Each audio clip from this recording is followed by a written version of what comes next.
As a beginner, EQ can be really confusing and you just don't know what it is or what it does. Don't worry, I'll show you. Hey, can I record your guitar?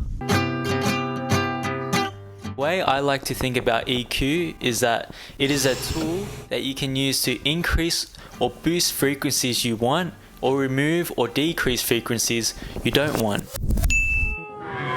When you're using EQ, you have a limited amount of frequencies you can manipulate, 20 Hz to 20 kHz or 20,000 Hz, because your human ears cannot hear below 20 Hz or above 20 kHz. This is really cool because you can break this frequency spread into 5 parts: sub-bass, bass, mid-range, high mids, and high frequencies. By the way, this is called the frequency spectrum.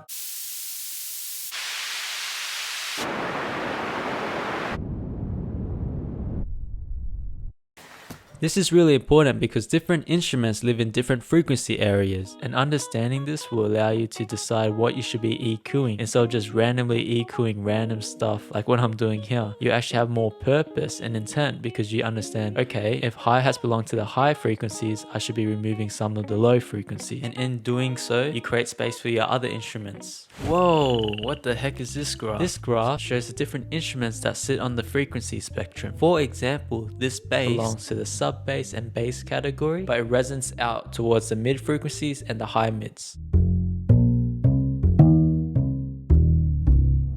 So hi-hats and cymbals often live in the high frequency areas. Instruments that live in the mid-range to high mids is leads, guitars, vocals, piano, or synth.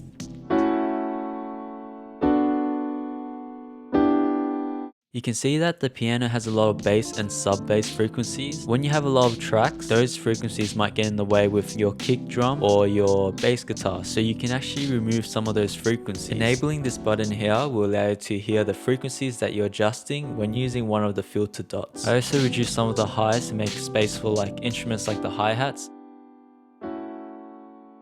And I also reduced this frequency around the mid-range, which was really unpleasant.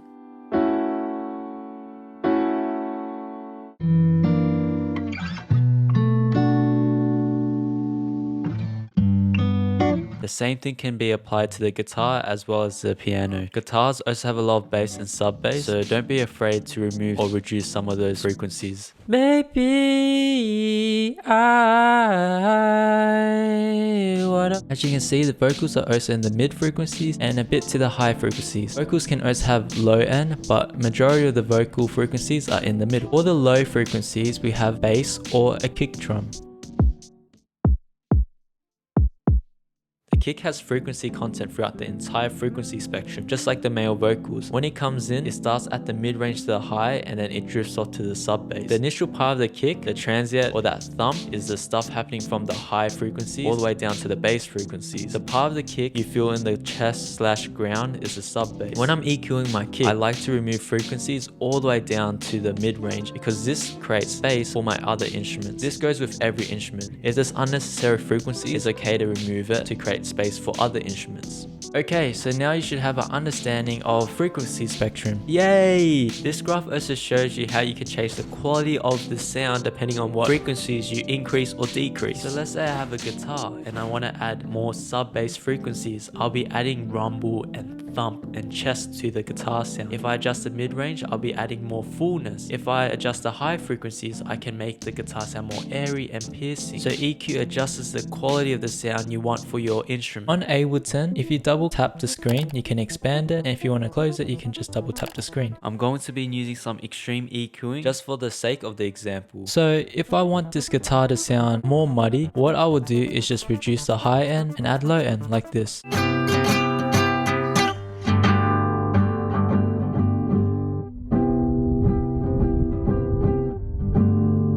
Now it sounds much more muddy and bassy. Now let's do the opposite. I'm going to reduce the low end and increase the high end.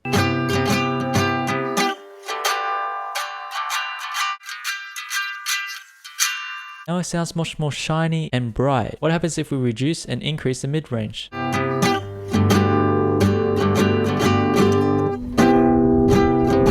When I increased it, it sounded a lot more honky, like gung dung dung dung dung.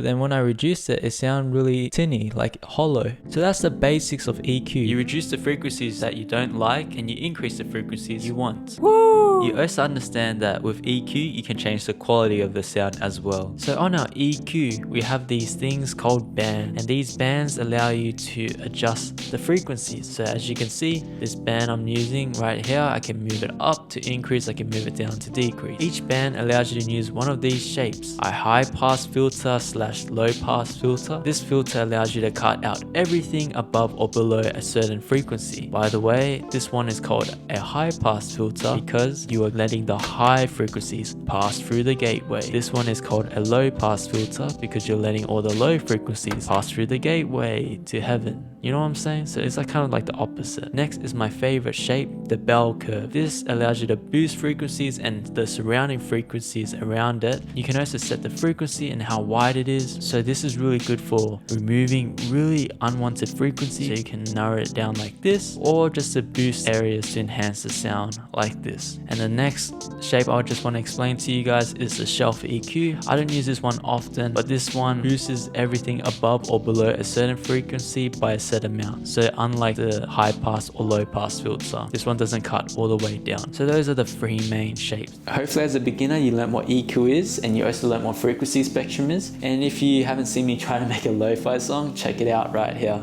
Alright, see you guys.